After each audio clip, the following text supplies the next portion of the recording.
Hello viewers, நம்ம இந்த வீடியோல அனபெல்லா அப்படிங்கிற ஒரு பேய் பிடிச்ச பொம்மையோட கதையை தான் பார்க்க போறோம். என்ன, பொம்மைக்கெல்லாம் பேய் பிடிக்குதா அப்படின்னு கேக்குறீங்களா? ஆமாங்க, நிஜமாவே பேய் தான் பிடிச்சிருந்திருக்கு. நீங்க அனபெல்லா மூவி பார்த்திருக்கீங்களா? பார்க்காதவங்களும் தெரிஞ்சுக்கோங்க. அனபெல்லா அப்படிங்கிற மூவி உண்மையான பொம்மையோட பேய் கதையை தழுவி எடுக்கப்பட்டது. படத்துல சொல்லி இருக்கிற கதை உண்மையான கதை இல்ல, உண்மை கதையை தழுவி அதை அவங்க கிரியேட் பண்ண ஸ்டோரி. உண்மையான அனபெல்லா பொம்மையோட கதையை நான் இப்ப உங்களுக்கு சொல்ல போறேன். இந்த கதையை கேட்டதுக்கு அப்புறம் நீங்களே உங்க கிட்ஸுக்கு பொம்மை வாங்கி தர ரொம்ப யோசிப்பீங்க. இந்த அனபெல்லாவோட ஸ்டோரி எங்க இருந்து ஸ்டார்ட் ஆகுதுன்னா 1970s டோனா ஆன்ஜி அப்படிங்கிற 28 வயசு பொண்ணுங்க ஒரே வீட்டை ஷேர் பண்ணிக்கிட்டு நர்சிங்க்கு படிச்சுட்டு இருக்காங்க. 2 பேரும் ரொம்ப திக் ஃப்ரெண்ட்ஸா இருக்காங்க. எல்லாமே நல்லா தான் போயிட்டு இருந்துச்சு. ஆன்ஜிக்கு லூ அப்படிங்கிற ஒரு பாய் ஃப்ரெண்டும் இருந்திருக்காரு. அந்த வருஷம் டோனாவோட பர்த்டேக்கு டோனாவோட அம்மா ஒரு ரேகடி டாலை பிரசன்ட் பண்றாங்க. அந்த ரேகடி டால் செகண்ட் ஹேண்டா ஒரு ஹாபி ஷாப்ல இருந்து வாங்கப்பட்டிருக்கு. ரேகடி டால் அப்படிங்கிறது அந்த சமயத்துல அங்க ரொம்ப ஃபேமஸா இருந்த ஒரு வெரைட்டியான டால். இப்ப எப்படி குழந்தைங்களுக்கு பார்பி டால் ரொம்ப ஃபேமஸா இருக்கு, அதே மாதிரி அந்த டால் டோனாக்கு ரொம்பவே பிடிச்சு போயிருது. அதை அவங்க டே டு டே லைஃப்ல கூடவே வச்சுக்க ஆரம்பிக்கிறாங்க. நம்ம வீட்டுல எப்படி சின்ன குழந்தைங்க ரொம்ப பிடிச்ச டாலை நைட் தூங்கும் போதும் சாப்பிடும் போதும் பக்கத்துலயே வச்சுக்குவாங்க இல்லையா, அதே மாதிரி டோனாவும் ரேகடி டாலும் ரொம்பவே க்ளோஸ் ஆயிடுறாங்க. எல்லாம் ரொம்ப நல்லா தான் போயிட்டு இருந்தது. கொஞ்ச நாள் கழிச்சுதான் பிரச்சனையே ஆரம்பமாகுது. டோனா ரேகடி டால் கிட்ட ஒரு சில சின்ன சின்ன மூமெண்ட்ஸை பார்க்க ஆரம்பிக்கிறாங்க. காலையில காலேஜுக்கு போகும்போது வச்சுட்டு போற இடத்துல ஈவினிங் வந்து பார்க்கும்போது அந்த ரேகடி டால் இருக்கிறது இல்ல. அந்த ரேகடி டால் எப்பவுமே டோனாவோட பெட் மேல இருக்கிறதுக்கு தான் ஆசைப்படுது. இதையெல்லாம் பார்த்து முதல்ல கன்ஃபியூஸ் ஆகிற டோனா, ஒருவேளை நம்ம தான் வச்சுட்டு போற இடத்த மறந்துட்டு தேவையில்லாம கன்ஃபியூஸ் ஆகுறோம் அப்படின்னு நினைச்சு அவங்களே ரிலாக்ஸ் ஆயிடுறாங்க. இப்ப நீங்க பாத்துட்டு இருக்கிறது இல்ல உண்மையான அனபெல்லா டால், இது அந்த மூவில யூஸ் பண்ண டால். உண்மையான அனபெல்லா டால் இதுதான். இதை வச்சிட்டு இருக்கிறவங்க தான் எட் வாரன். இவங்களை பத்தி நம்ம இந்த வீடியோல கடைசியில பார்க்கலாம். ரேகடி டால் கிட்ட சின்ன சின்ன மூமெண்ட்ஸை பார்த்த டோனா அதை பெருசா எடுத்துக்காம அதுல இருந்து ரிலாக்ஸ் ஆயிடுறாங்க. அதே சமயம் அவங்க அபார்ட்மெண்ட்டுக்குள்ள சின்ன சின்ன பார்ச்மெண்ட் பேப்பர் துண்டுகளை பாக்குறாங்க. அதுல எல்லாம் ஹெல்ப் மீ ஹெல்ப் அஸ் அப்படின்னு சின்ன குழந்தைய ஹேண்ட் ரைட்டிங்ல எழுதி இருக்கிறதையும் பாக்குறாங்க. டோனா திரும்பவும் கன்ஃபியூஸ் ஆகுறாங்க. ஏன்னா அவங்க அபார்ட்மெண்ட்ல அவங்க எதுக்காகவும் பார்ச்மெண்ட் பேப்பர்ஸே வாங்குறது இல்ல. அப்புறம் எங்க இருந்து இந்த பார்ச்மெண்ட் பேப்பர்ஸ் எல்லாம் வந்திருக்கும், யார் இதையெல்லாம் எழுதி இருப்பாங்க அப்படின்னு யோசிக்கிறாங்க. அப்பதான் லூ கிட்ட இதை பத்தி டிஸ்கஸ் பண்றாங்க. அப்பதான் லூ, எனக்கு என்னவோ அந்த டாலை வந்த நாள்ல இருந்தே பிடிக்கல, அதை பார்த்தாலே ஒரு மாதிரி க்ரீப்பியா இருக்கு, என்னவோ அதுகிட்ட சரியில்லை, நம்ம முதல்ல அதை கொண்டு போய் எங்கேயாவது போட்டுட்டு வந்துடலாம் அப்படின்னு சொல்றாரு. ஆனா டோனா அதுக்கு ஒத்துக்கல. ஏன்னா டோனாக்கு அது அவங்க அம்மா கொடுத்த பிரசன்ட். டோனாக்கு அதோட சீரியஸ்னஸ் புரியல. ஒரு நாள் லூ டோனா மற்றும் ஆன்ஜி கூட அவங்க அபார்ட்மெண்ட்லயே தங்கிடுறாரு. அன்னைக்கு அவரு ஒரு கெட்ட கனவு காண்றாரு. ஒரு அமானுஷ்யமான சத்தத்தை உணர்றாரு. அந்த சத்தம் எங்க இருந்து கேக்குதுன்னு தேடிக்கிட்டு போறாரு. டோனாவோட ரூம்ல இருந்து தான் அந்த சத்தம் கேக்குது.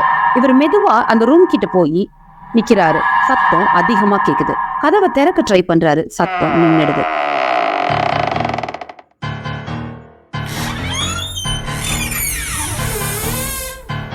கதவை திறந்து பார்க்கும்போது அந்த ரூம்ல வேற யாருமே இல்ல. அங்க அந்த ரேகடி டால் மட்டும் ஒரு ஈஸி சேர்ல கால் மேல கால் போட்டு உட்கார்ந்துட்டு இருக்கு. லூ கொஞ்சம் பயந்து போனாலும் மெதுவா அந்த ரேகடி டால் கிட்ட நடந்து போறாரு. அப்போ அவர் பின்னாடி யாரோ நிக்கிற மாதிரி இருக்கு. திரும்பி பார்த்தா அங்க யாருமே இல்ல. ரொம்பவே பயந்து போன லூ தூக்கத்துல இருந்து முழிச்சுக்கிறாரு. ஆமா, இது எல்லாமே அவர் கண்ட அந்த கெட்ட கனவு தான். அடுத்த நாள் காலையில நைட்டு தான் கண்ட கெட்ட கனவை பத்தி டோனா கிட்டையும் ஆன்ஜி கிட்டையும் லூ சொல்றாரு. அதுக்கு டோனாவும் ஆன்ஜியும் பயங்கரமா சிரிக்கிறாங்க. அன்னைக்கு டோனா அந்த ரேகடி டாலை டெஸ்ட் பண்றதுக்காக ரூமுக்கு வெளியே வச்சு கதவை சாத்திட்டு காலேஜ் போயிடுறாங்க. ஈவினிங் வந்து பார்த்தா அந்த டால் அந்த இடத்துல இல்ல.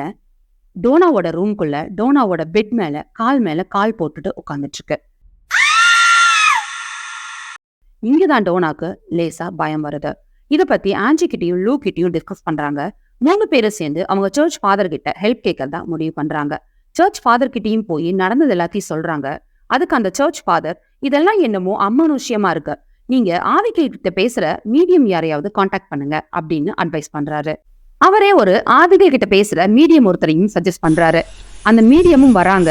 அனபெல்லா டாலை வச்சு சில சடங்குகள் எல்லாம் செய்யறாங்க. நீங்க கூட மூவிஸ்ல எல்லாம் பார்த்திருப்பீங்க, ஓஜா போர்ட் அப்படிங்கிற மாதிரி போர்ட்ஸ் எல்லாம் வச்சு ஆவிகள் கிட்ட பேசுறதுக்கு ட்ரை பண்ணுவாங்க இல்லையா, அந்த மாதிரி. அப்பதான் அவங்களுக்கு ஒரு ஸ்டோரி தெரிய வருது. இந்த அபார்ட்மெண்ட் இருந்த இடத்துல இதுக்கு முன்னாடி ஒரு வீடு இருந்ததாகவும் அந்த வீட்டுல ஒரு ஃபேமிலி ரொம்ப சந்தோஷமா வாழ்ந்துட்டு இருந்ததாகவும் அந்த ஃபேமிலியில இருந்த 6 வயசு பொண்ணோட பேரு தான் அனபெல்லா. அந்த பொண்ணு திடீர்னு மர்மமான முறையில இறந்து போயிருக்கா. அந்த பெண்ணோட டெட் பாடி அவங்க வீட்டுக்கு பின்னாடி இருந்த தோட்டத்துல கிடைச்சிருக்கு. அந்த பேரண்ட்ஸ் அந்த டெட் பாடிய இந்த அபார்ட்மெண்ட் இருந்த இடத்துல புதைச்சிருந்திருக்காங்க. கொஞ்ச நாள் கழிச்சு அந்த ஃபேமிலியும் வேற இடத்துக்கு போயிட்டாங்க.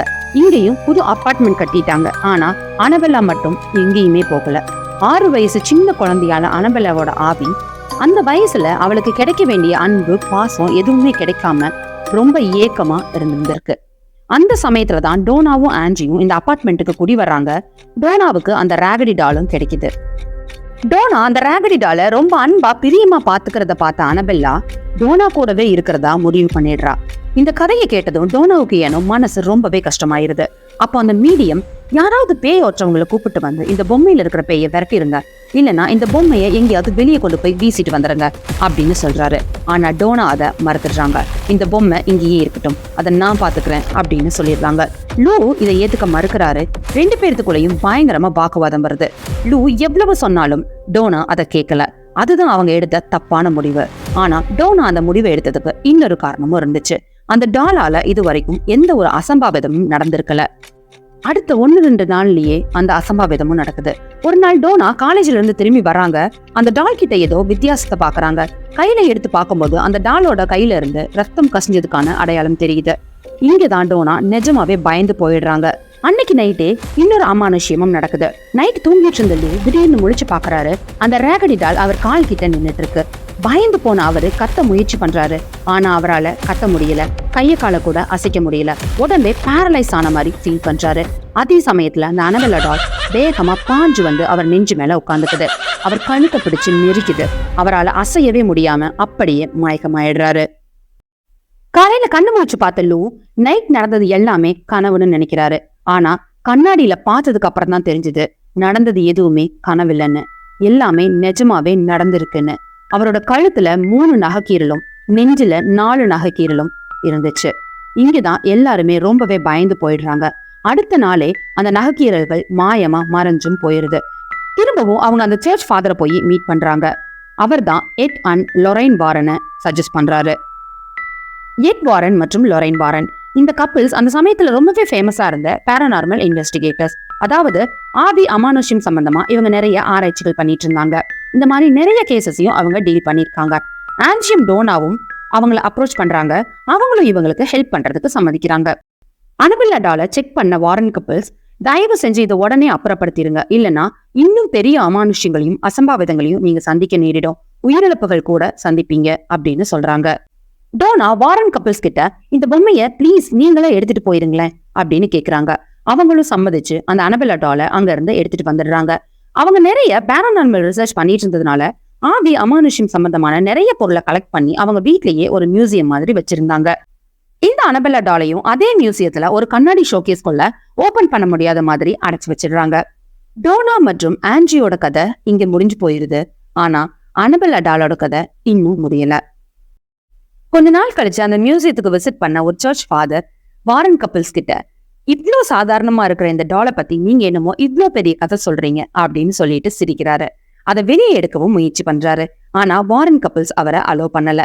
அன்னைக்கு சாயங்காலமே அவர் ஒரு பெரிய கார் ஆக்சிடென்ட்டையும் ஃபேஸ் பண்றாரு. அவர் என்னமோ உயிர் தப்பிச்சிட்டாரு. ஆனா அந்த கார் ஆக்சிடென்ட்டுக்கு காரணம் அந்த அனபெல்லா டால்னு அந்த ஊர் மக்கள் எல்லாருமே பேசிக்கிட்டாங்க. இன்னும் கொஞ்ச நாள் கழிச்சு லூ அப்படிங்கிற ஒரு காலேஜ் ஸ்டூடெண்ட் அந்த மியூசியத்துக்கு விசிட் பண்றாரு.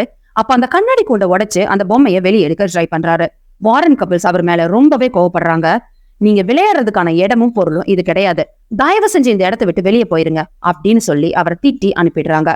அன்னைக்கு நைட்டே அவர் ஒரு பைக் ஆக்சிடென்ட்ல இறந்தும் போயிடுறாரு. ஓகே ஃப்ரெண்ட்ஸ், அனபெல்லா டாலோட கதை உங்களுக்கு பிடிச்சிருந்துச்சா? இப்ப நம்ம போனா கூட வாரன் மியூசியம்ல அந்த அனபெல்லா டாலை பார்க்க முடியும். நீங்க அதை பார்க்க பிரியப்படுறீங்களா? அப்படி அங்க போனா அந்த டாலை கையில எடுக்க ட்ரை பண்ணுவீங்களா? ஆன்சர் என்னன்னு கமெண்ட் பண்ணுங்க. இந்த வீடியோக்கு ஒரு லைக் பண்ணிருங்க.